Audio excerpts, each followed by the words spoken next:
Hey there, and welcome to A Well-Rounded Life, the podcast, a space for creative entrepreneurs seeking an intentional life and biz filled with grace, passion, and purpose. I'm your host, Geomyra. I'm a mama, wife, dessert fanatic, and on the ultimate mission to get you closer to your idea of what it means to live a well-rounded life. Right here is where you'll find curated resources, quick tips, and relatable stories, no matter what season of life you're in. So hang out with me for a bit and let's dive in. Hey friends, welcome back to the show. Hope your week is off to a wonderful start. I am so glad to be back chatting with you today, and I'm even more thrilled to have a woman that I know, like, and trust in our guest chair. Today, I am joined by my personal trademark attorney, Andrea Evans. So funny thing is, my best friend is also an attorney, and she happened to stumble across an article that was featuring Andrea Evans.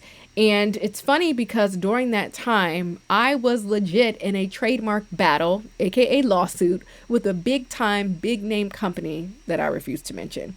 And so it's funny that during that time, I happened to be looking for a trademark attorney, and my friend found this law journal and emailed me the article, and that is how I found Andrea. I get PTSD anytime I think about this company. When I see their magazine, I go to the bookstore, airport, it's all like, whew, it was a lot. But the silver lining to all of that is that I was introduced to Attorney Evans, who was my saving grace at the time. So I am happy to introduce her to you, my well-rounders, because I know she will be such a great resource to someone out there that is listening. So let's get acquainted with Andrea Evans, and I want to read her official bio. Andrea Hintz Evans is owner of the law firm of Andrea Hintz Evans, LLC, an intellectual property law firm. She is a graduate of the George Washington Law School in Washington, D.C. She is a graduate of Spelman College and Georgia Institute of Technology in Atlanta, Georgia, where she obtained a Bachelor's of Science in Mathematics and a Bachelor's of Civil Engineering, respectively. Prior to launching the firm, she worked at the USPTO as both a patent examiner and a trademark examining attorney. She is also the owner of Kidgeneer, LLC, a hands-on science and enrichment program for children. She is a member of the Texas Bar and the U.S. Supreme Court Bar. She is also a registered patent attorney. She is an award-winning author of All About Inventing and All About Trademarks, and she can be found on social media platforms at Evans IP Law. Welcome, Andrea, to the show. Hello, Andrea. Welcome to the show. How are you? I'm fine. Thank you so much for inviting me to be on the show. I am so excited to have you here. I read your intro at the top of the show, and I told everybody how amazing you are and how you have been my saving grace over the past couple years. So I wanted to have you on the show so that you can just be a blessing to others out there, other small business owners like myself who are elevating and ready to take their business to the next level. So thank you so much for coming on and giving us your time. Of course, I'm so passionate about this. So if anybody wants to learn about patents, trademarks, and copyrights, I'm ready. Oh man, y'all, she's your girl, legit. You can just tell in your voice how excited you got. We haven't even started yet. All right. So do me a favor and introduce yourself to our well-rounders, aka our listeners. Sure. My name is Andrea Evans, and I own the law firm of Andrea Hintz Evans, a full-service intellectual property law firm. I currently represent clients all around the world with U.S. intellectual property issues. And I also own Kidgeneer, a hands-on STEM program. We provide hands-on engineering programs ranging from video game design to chemistry classes to robotics for children as young as 5 years old. And I also own Boss Squire. That is a mentoring and educational program for lawyers, teaching them to be a boss and pursue their passion in and out of the law. That is so cool. I love the program you're doing with the kids, but I wasn't aware of the new project you have with the attorney. So that's super cool. There's a lot of us that may not be familiar with trademarks, patents, copyrights, and the difference between the three. So can you just quickly educate us on what the difference is between those three options? Yes. So simply put, you would patent an invention, trademark the name of that invention, and copyright any written material. So you would patent the television, and you would trademark Sony, the brand name of that television, and then you would copyright any written instructions or your television show. So that's a good way to keep it straight. That's super. I love that example because sometimes I have to remind myself of the difference when I'm starting a new venture and what I'm supposed to be contacting you about. So that's great. And so overall, like in the creative space, I work with a lot of wedding and event professionals and small business owners. And when it comes to like a company name, a tagline, if we have a course that we want to create, where do those things fall? Okay, so you said a mouthful because the beauty of this is everybody has some type of intellectual property. So the first thing is maybe the name of that course would be Okay. protected with a trademark, because that's a brand. So first you want to step back and think about what can be trademarked. So words can be trademarked, even sounds. When you think of the NBC sound, Hmm. symbols and shapes and three-dimensional objects. So anything that people perceive as a source identifier, as your brand, and it's applied to physical products or services, that qualifies as a trademark. So if you're a maker and you have a course where you're teaching people how to make something, the name of that course could be protected with a trademark. But then the content of that course, whether that be the written instructions or the videos or worksheets, that will be protected with the copyright. And then, of Okay. course, if you invent a whole new system of how to present this course, that will be protected with the patent. So everybody has some type of intellectual property. Everybody's listening to this and they're taking notes. Those notes are protected with the copyright. Oh, wow. Anything that is yours that you come up with and you want to protect, you need to holler at an attorney to make sure nobody steals it. So that's basically what that comes down to. Okay. And so when someone wants to trademark a business name or they want to file that patent or protect their work, when is a good time to actually look into doing that? Okay, so let's look at them one by one. So the first thing is, let's say you're an inventor. Hmm. Well, with the laws, basically, it's the first to file an invention and not the first to invent. And so Oh, what that means is you need to get things filed so you can secure your filing date. Because if someone beats you to filing it, you can basically they'll cite their invention against yours, and that's what we call prior art. So as soon as wow. you think that you have a good idea and you're able to discuss it in a way that somebody can actually understand how to make or use it, you're ready to do some research. So on your own, you can go to google.com/patents, and you can kind of do your own research to investigate if you see anything just like your invention. If you do, you stop. If you don't, then you're ready to have a consultation with an attorney like myself, and we'll do a more professional and formal search to be able to interpret those results to see if you have something that's patentable. So that's the first thing. You Okay. have an invention, don't wait, don't bury it in your backyard. Start right away, because the worst thing is I'm holding my breath during calls where people say, "Oh, I invented this 20 years ago and I'm Oh finally gosh. ready." It's like, okay, well, you and everybody else, because if you have the same people have the same ideas because we're all trying to solve problems. Right, right. So that's the key. Now, what's interesting about trademarks that people don't realize is you don't actually have to already be in business to trademark something, to start that process at least. You can file what's called an intent to use application. So let's say somebody is sitting here and they're saying, "Look, I know that in 6 months I'm going to launch my ABC branding company." So Hmm. if you already know that that's the name that you want to use, you can start doing your own research on Google to see if another company has your same name. If they do, to change the name. If they don't, then again, you're ready to contact a trademark attorney like myself to do a professional search and help you to navigate that trademark process. But you can actually file what's called an intent to use application to let the government know, "Hey, I haven't used this yet. I haven't started my branding company. I haven't provided these services yet, but I intend to." So that's Right. how that will work with trademarks. Now, with copyrights, what's interesting is as soon as you put the pen to paper, so you're writing notes today, as soon as you write those notes, you own the copyright without even Okay. registering it. But in order to sue someone for copyright infringement, you do have to have that copyright registered. And here's the thing Mhm. about that: if you have it registered before someone copies you, you get more damages than you would have if you wait to copy, right, your stuff after someone copies you. So the key with all of this is time is of the essence. Right. That's it in a nutshell. Right. And I didn't realize that there was the difference between the three and whatnot.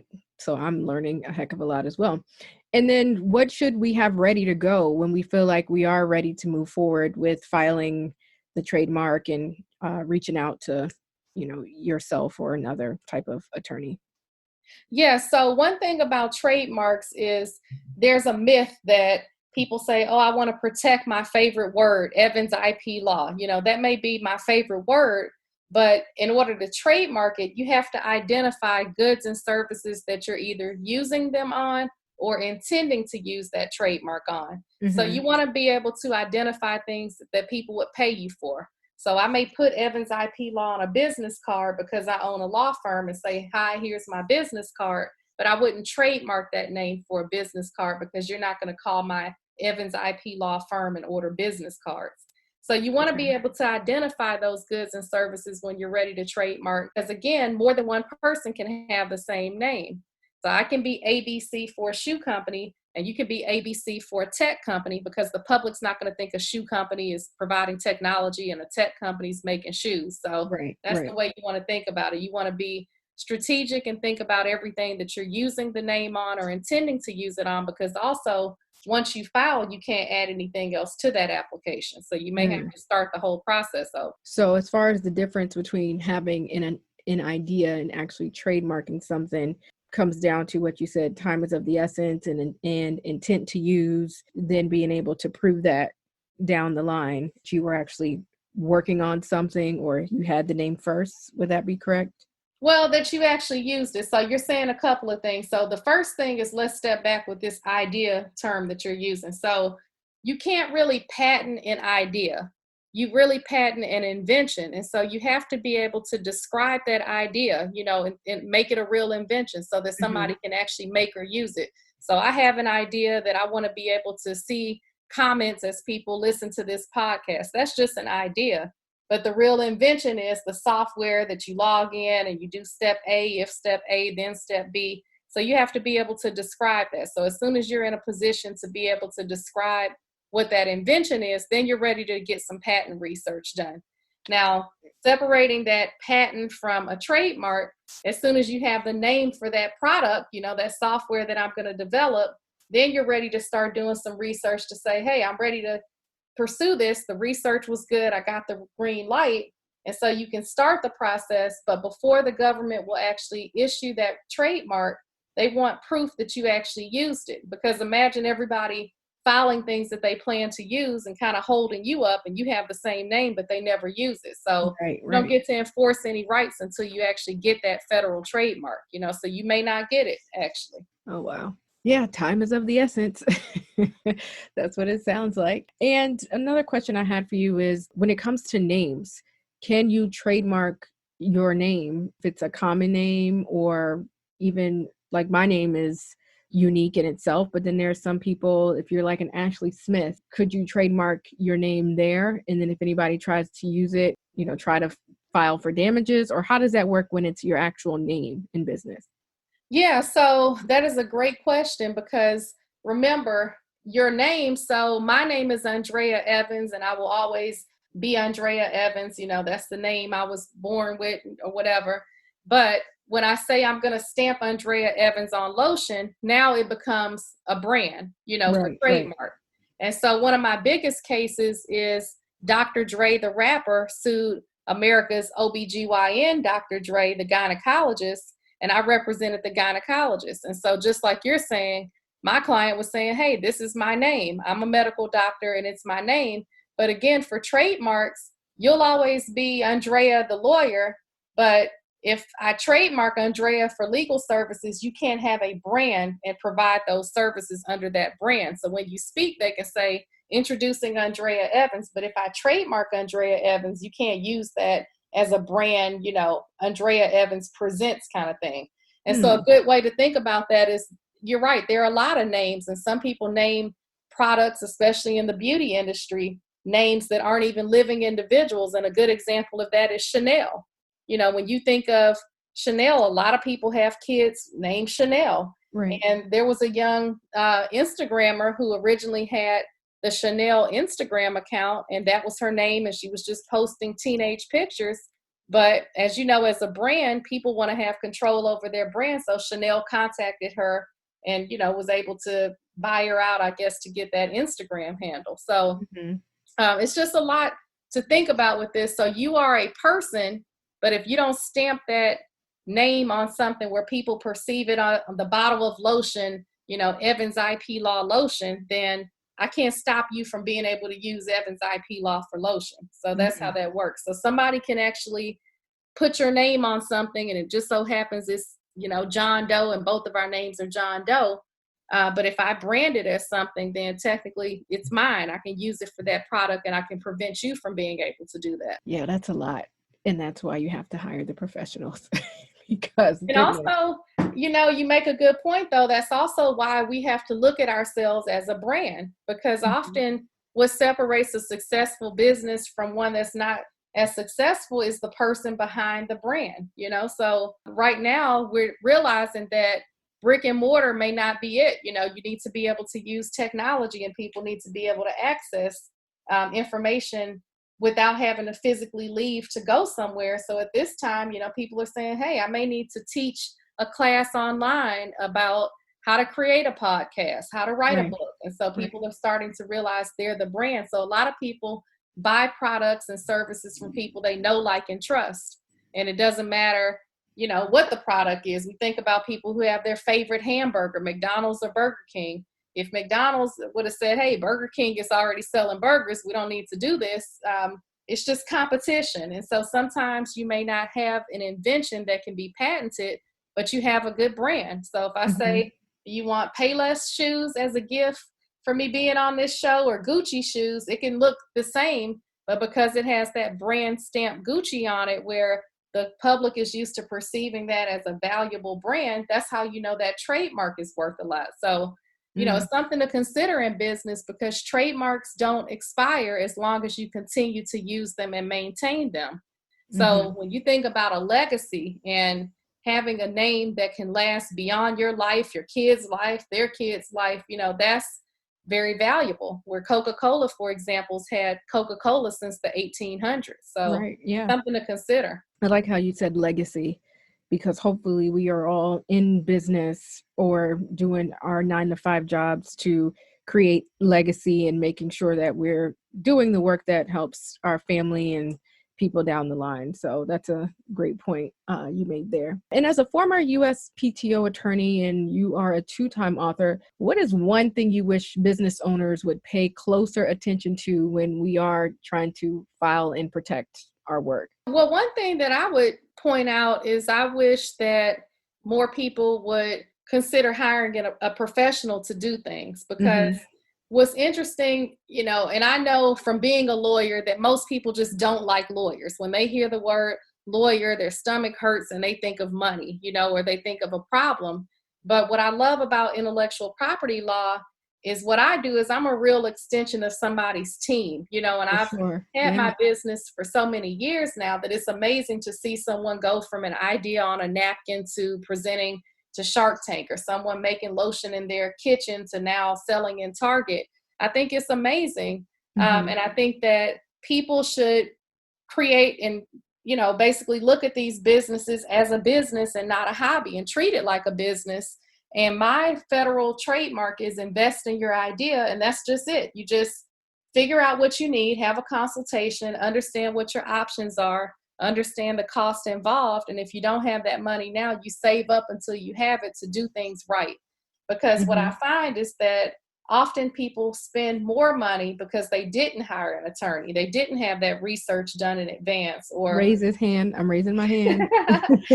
Don't be telling all my business. That's me. hey, it's not you. I'm talking about most people. And I know. it's Yeah. not because you're not intelligent, and it's not because you don't know. It's because it's human nature to feel like, well, I'm gonna save some money here. This looks Mhm. easy. And especially with trademarks, for some reason, when you look at that application, it looks simple. Like, okay, I'm gonna write my name. It's asking for my name. It's asking for my address. but it's a legal document. And so what happens is if you answer questions wrong and then you're sued in federal court, you can't say, oh, I thought that's what this meant. Or, Mhm. I assumed that, there's a reason we have lawyers, and I'm very proud, to say that I'm one of those people that I hire people for everything, just because in business, when you look at the amount of money and time that you waste, and I've had clients where you make some mistakes that can't be fixed at all. So you start Right. over, and there are different strategies to file and different pros and cons. So it's a lot to consider. So my big thing is to hire professionals to handle, things in your business, and then look at ways that you can outsource things that aren't really bringing in money. So hire someone Yeah. to answer your phones, hire someone to send your emails. And I'm guilty of that. When I first started, I thought, oh, I can answer my phones. And then I was talking and people would say, wait, you're the actual attorney? I got you on the phone. Then it hit me. I'm like, hey, if you're surprised, maybe I should be, let me look at this differently. And let's face it, people don't respect businesses that they don't have some type of investment in. So if I tell So you true. 10 things to do right now to walk away for free, you're not going to take it as serious if I say, okay, give me $1,000 and I'll tell you 10 things to do. You're more likely to get those 10 things done because you've invested in it. So So true. my trademark is invest in your idea. That's really it. You have to invest in things and take action. I love how you said you are an extension of the team, and that is so true because when we were working together on the issue that I had last year, it definitely felt like you were a part of the team and working and fighting on my behalf and making sure that all my stuff was legit in the way it should be and professional, and that we were answering all the actions in a professional manner. And I just felt so much at ease and comfortable knowing that someone was handling something that was way above, that saying way above your pay grade, because I didn't know what the hell I was doing. And you clearly eat, live, and breathe the trademark stuff, and I don't. So it was just really nice to know that I had someone in my corner, because we forget as business owners that, yeah, we're great on the creative side, or yeah, we're great in our God-given talents, but there are areas in business that we're just not good at. And so you need to outsource. And that is what I've learned to do. And when it comes to law, because I learned the hard way, it costs you more money to have to go back and redo things when you should just save, as you said, to make the investment, do it right one time and be done with it, versus legit hours and hours and hours of work trying to fix a problem. So you make a great Thank point. you. Thank you for the opportunity to work with you. And I'm glad that we could have this interview today so more people can, basically relate to you and know that they're not alone. And I'm very proud that I have a firm that I can represent average individuals, people that we've grown together, as because I'm a small business too. And I understand that my clients will get cease and desist letters from Fortune 100 companies and want to just quit.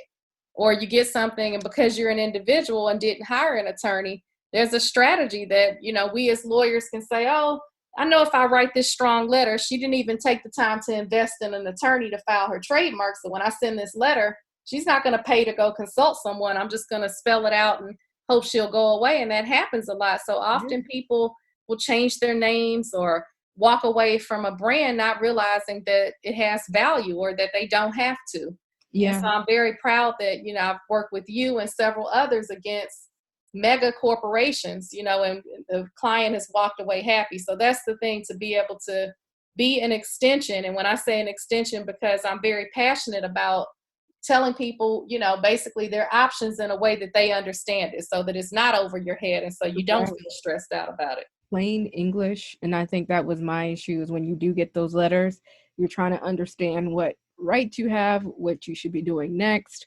And if anybody's listening and they want to know the 411 on exactly the case that I'm talking about, you can DM me or email me. I can share my experience and let you know how crazy the situation was. But I feel happy with the resolution and where we are, because I felt like it was going against like a big company and then feeling bullied. And then I started doing research and realizing I wasn't the only one. But like I said, I'm happy with the outcome. Glad it's over.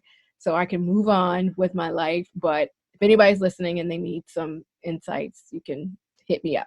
Okay. So when someone wants to invest in an attorney, what are some things they should look for to make sure that person is a good fit for them in what they have going on in their business? Well, you definitely want to hire an attorney that specializes in the field that you need help in. So you wouldn't hire an intellectual property attorney to handle your divorce, or you wouldn't, Right. or vice versa. But you laugh, but people do it, Yeah. and it's interesting because to be a patent attorney, you actually have to have a science and engineering degree. Oh, I And didn't then you realize go that. from there to take the patent bar, and then from there a state bar. So you're not going to hear a lot of people hold themselves out as a patent attorney because you have to have all that education and degrees and expertise. Now, trademark law, on the other hand, does not require any special training. And so a lot of attorneys, want to practice trademark law and they're not skilled in that area. And so, you just have to feel confident that you're working with somebody that obviously you can trust, because that's just the whole nature, unfortunately, behind lawyers. And really, that was the motivation for me to write my book. I speak around the world at conferences, and what I find is that I'm sharing, information about the process and what should happen next. And then I hear from inventors who meet me at the conference and say, oh, my attorney didn't tell me that, or I Mm. didn't know. And so we don't know what we don't know. And so I understand that everybody is not in a position to pay thousands of dollars of fees to attorneys, and they don't know that they even need an attorney. So that's why I wrote my 2 books all about inventing and all about trademarks. Yeah. But you definitely want to work with someone that is skilled in that area, and hopefully you will refer to that person. So at least you can talk to somebody to say, just like you said, well, what happened with you? Or does this make sense? Because what I find is that in business, like-minded people surround themselves by like-minded people, and you just can't help it. You start going to the same conferences, you go into the same trade shows, So and then true. you Yeah. talk to each other. And so what has happened in my business is that I'm working with a lot of people who are referred to me. So thankfully, I don't have to do a lot of selling at this point. People know they need me, and we can just hit the ground running and handle business, thankfully. Yeah, definitely word of mouth is key, and it has helped.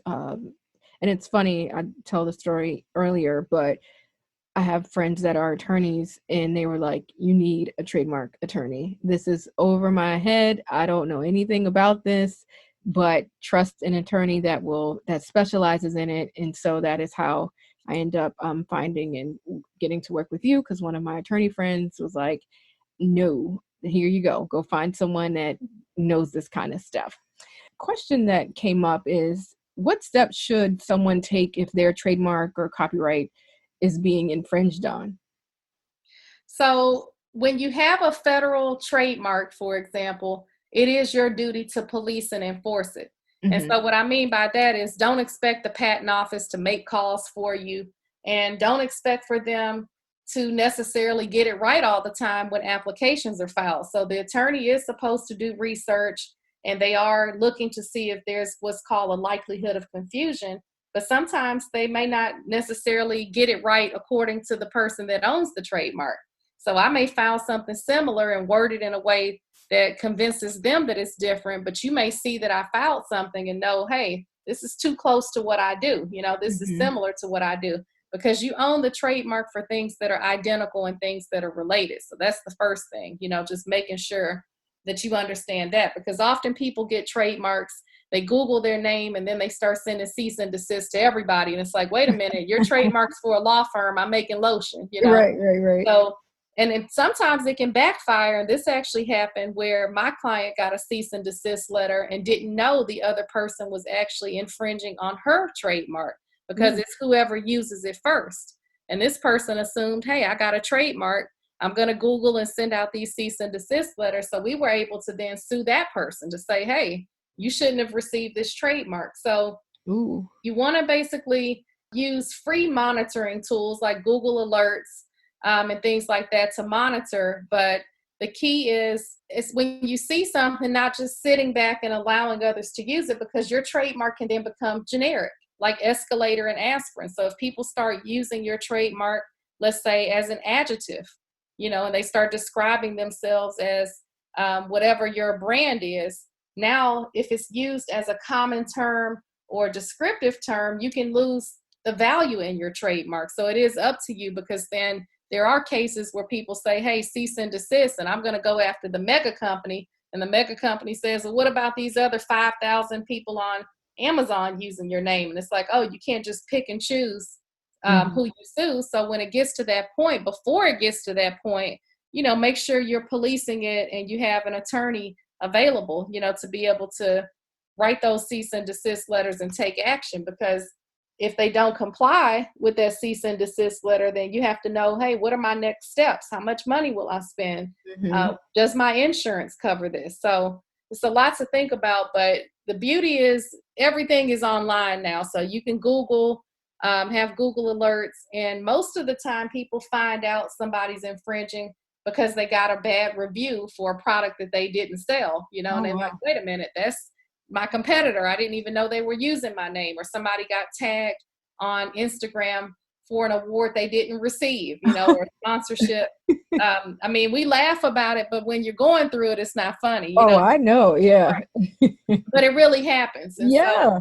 you Yeah. know, as we know, it's hard to name your child, right? And you have a person to probably help you name that child, but imagine naming a product or your business or your service. I mean, it's even harder, because most of the time it's nobody to bounce that name off of, and you're just kind of on your own, treading through deep water, trying to figure it out. And then when you finally create this name, it's personal. When somebody says, hey, that's my name, and you're like, wait a minute, but I have signs, I have Yeah. banners, I have, I've spoken at conferences, people know me by this name. And it's like, well, too bad, Yeah. so that's why that research is important. Yeah, definitely. So that it saves you time and money down the line for sure. And so shifting gears a little bit, on this show, we do not believe in the word balance. And so you're very family oriented. You have a beautiful family and you run your amazing business and wear many hats. So what is your definition of living well-rounded? Woo, well, that's a great question. But, my background is that I have degrees in math, civil and environmental engineering, and law. And so the beauty of being an engineer is that there is always a right answer. 2 plus 2 is always 4. But then with law, it's always kind of this gray line that we tread. Well, maybe it could be this way, or maybe it can't be, this way. And you have to know how to interpret things to basically persuade somebody in one way. And I say that to say that having that engineering mind, I work on a schedule. And Mm, so to me, being well rounded is not having any surprises, in terms of what's going to happen during my day. And even though those things happen, I've padded in time for that, to know that, okay, if I have an emergency today, that I know I have time to do it. But I like to work on a schedule, and I like to always have a plan. And then for me, being well rounded is knowing that part of my schedule is taking time for myself, whether that sure. be 10 minutes on Instagram or an hour on Instagram, if that's what I choose to do. Or it could be something even better, like going to the spa once a month. And what I do, what's interesting is I've been going to a boot camp class now for about 4 years, Oh, wow. and I still don't like it, but I do it. And the woman at the front desk just really kind of made me think when I got there one day, and I kind of was huffing and puffing. Oh, I'm here, I made it. And then she kind of looked me in the eye and said, look, this is something you're doing for yourself. Like, you're the only one that can do these burpees for you. You're the only one. You're not on your phone at this time. You don't have Yeah. anybody asking you questions. And then it hit me. I'm like, wow, this is really my time for myself. Now, when I'm down there doing those burpees, and I'm asking, why couldn't I just be born skinny? But, that's another podcast for another day. But I think Oh, man. being well rounded is, in my mind, is just being happy and not being resentful for what I have to do every day. And I'm just very fortunate that I actually love my job, and I have a good spouse to support me, and good children who, understand, hey, you're doing these things for our benefit, and I think Yeah. that that means a lot, to have a good community, a good family, and good clients, that support me, that, are so thankful and gracious. So it makes me feel like I'm doing the right thing. Yeah, no guilt. You're doing what you're supposed to be doing without having the guilt behind it. So that's awesome. And so, what are you looking forward to most in this next season of your life? Well, it's interesting because being an entrepreneur, there are peaks and valleys, and there are things that in my mind that I plan, and then things are presented to me that I never would have even expected.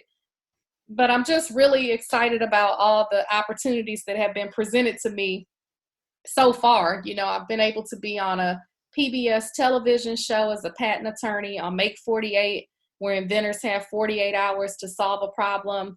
I'm really excited that I've been able to author 2 best-selling books that have been well received by my clients and by people who have questions about inventions and being an entrepreneur and trademarks. And so I think where I'm being pulled now is that other lawyers need me. Other lawyers are saying, look, I'm not an engineer, like you said, I don't have this balance. So how are you able to kind of have this laptop lifestyle? What systems do you have in place? And so my next thing that I'm looking most forward to is I'm gonna write another book, and I'm gonna basically write it for lawyers, to talk about how to be a lawyer, but the business of law, because that's often something that in any field is not taught. No one Right. teaches you how to be an entrepreneur. And just recently, they're starting to have actual college degrees where you can get a degree in entrepreneurship, which is interesting because Yeah. you can be good in a field and someone can teach you how to be a lawyer, but nobody teaches you, okay, the marketing side of it. And I've just been very fortunate to work with so many different clients and so many different industries, with people who are working out of their garage to people that are managing 1,000 people. And I've learned so much myself from my own clients, and so I've been able to treat my law firm like a business. I've taken advantage of social media and was one of the first intellectual property attorneys using social media. And I was just watching Shark Tank and sort of tweeting along with the show, and they started retweeting me. Hey, you're explaining to people when this inventor says that they have a patent, what a patent is. And so that got me a lot of followers. And so it makes me feel, just really good that everything that I put out has been so well received. So I'm going to do that.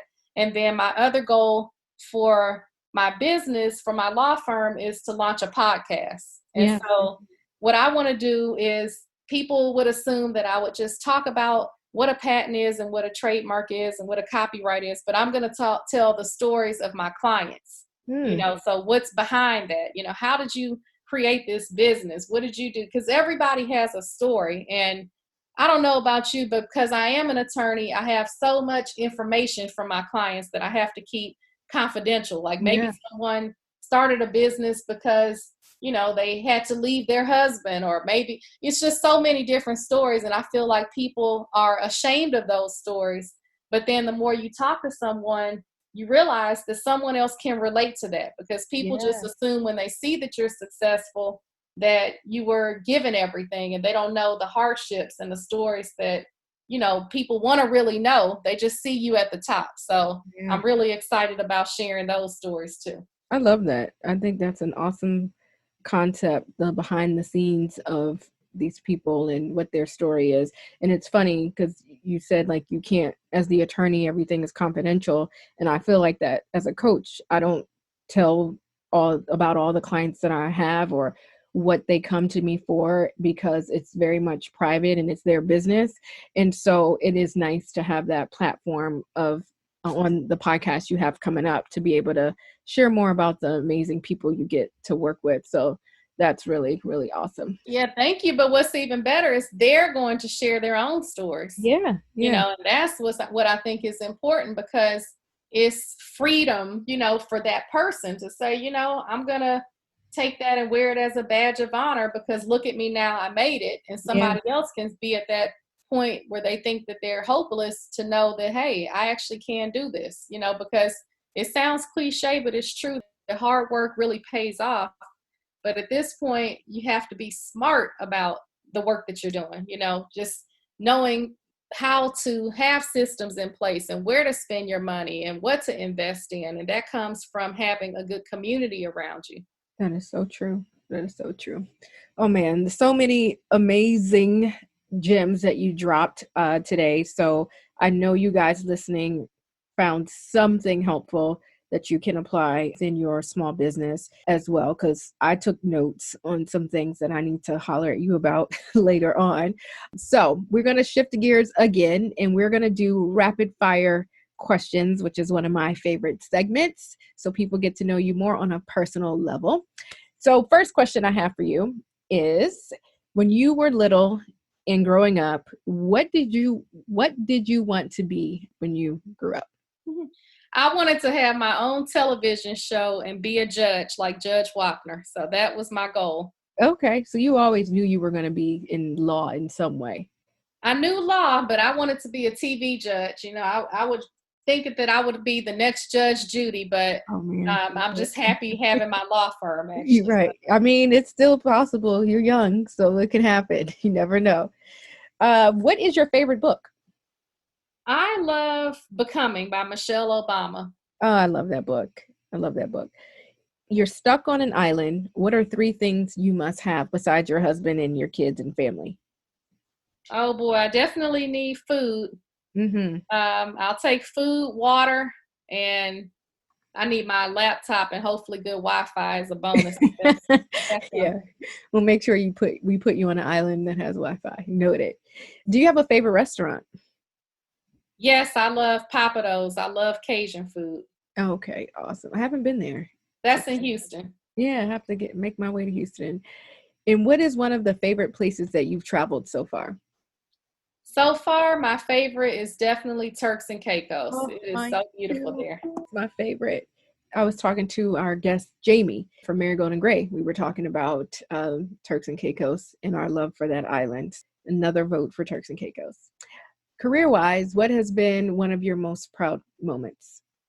One of my most proud moments was representing someone who, gone through a divorce and, felt like she couldn't work or, use her skills to do anything, but she had a good invention.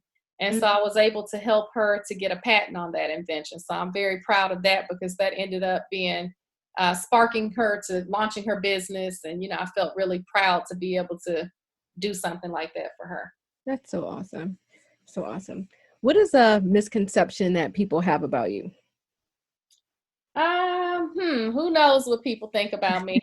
But hopefully they think a lot of positive things about me. But, one thing that people don't know about me is that I love to rap. I love to create unique raps about things to help people What? memorize things. And when I was in elementary, I was always rapping about things and getting extra credit on different projects for being able to, memorize Santa Ana, how low can you go? You put the bomb in the Alamo, so I Wow. always have little rhymes like that. So that's probably something that people would not believe, that I love No. doing that and that I used to like perform at little teen clubs doing my reps. So the album is dropping when? Hey, I did write a rap about intellectual property. You all have to follow me on YouTube at Evans IP Law and let me know what you think about that rap. I'm gonna drop all of this in the show notes so we can go and comment and subscribe and all that. That is so funny. I would have never in a million years thought that you was out here rapping. I love it. If you could meet anyone in the world, who would it be? Ooh, I have met so many amazing people, but who have I not met? Hmm, I don't know because if I told you some of the people that I have met, it's so amazing, that I don't know who I haven't Who's met. left? Right, right. Yeah, I'm gonna think I about don't know. I'd have to think about that question. it. Okay, we'll have to add that as a bonus. If you can learn any skill in the world, what would it be? If I could learn any skill at this point, I would just want to learn every language. Oh wow, wow, that's very ambitious. I'm still trying to figure out Spanish, so that's awesome. Hey, I didn't say I was doing it, but you asked. And what is your guilty pleasure? Oh, my guilty pleasure is I like crawfish. Okay. So, Like all the if you know anything about me, I love good Cajun crawfish boils, and that is probably not the best thing to eat with all the salt and butter and everything, but I love it. Sounds so good. And then the last question is, what is something on your bucket list? Something on my bucket list. I love traveling, and so I actually want to go to Tahiti, and I want to stay in one of those huts over the water and do like some kind of meditation retreat, that I've only seen on TV and on the internet. So that is Right. on my bucket list. Yeah, I still haven't figured out the whole meditation thing. I'm determined because I hear amazing things about meditation, but just haven't been able to implement it. Hey, it's stressful just thinking about it, right? Like, Listen, because it's something I haven't learned to do. So then you like toss it to the side. So right. I will get on it. All right. So thank you so much for your time today. Where can our well-rounders find you on the web? My website is evansiplaw.com, and you can follow me all over social media at evansiplaw. Awesome. And then where could we pick up your books? The books, All About Inventing and All About Trademarks, are both sold on Amazon, so you can go there, or you can purchase directly from my site, evansiplaw.com/books. Okay, and I'll link all of that in the show notes as well. Thank you, Andrea, for your time, and I look forward to working with you on many more of my ideas. And again, we just appreciate you and all that you're doing. So thank you. Thank you so much. This was so much fun, and I have to come back so we can just keep the conversation going. Absolutely. We have a ton of questions always. So I will keep you updated on that so we can have you back on the show. Thank you. Thank you again, Attorney Evans, for hanging out with us today in your sound advice. Business owners, listen up and digest everything that Andrea shared with us today. Take my word for it and hire someone that will eventually end up saving you money and time. One of the biggest regrets I have is not hiring someone that was more educated on a topic that I knew nothing about. So invest wisely and upfront so you're not trying to clean up your mess later. Take it from your girl because been there, done that. And so I want to save you from making some of the mistakes that I did. Remember to check in with us if you are out there listening. Tag us over on Instagram at Coach for Creatives or over on Facebook. I'm Coaching for Creatives there. Subscribe so you don't miss a single episode. And lastly, leave us a review and drop a 5-star rating if you haven't done so just yet. Be sure to check out the show notes. I have linked everything that we talked about in the show and how you can also reach our amazing guests. I would so appreciate it if you did let us know if you had any other questions so that I can bring Attorney Evans back on to answer any questions that you may have. Enjoy the rest of your week, well-rounders, and I will chat with you next week. Love you. Bye.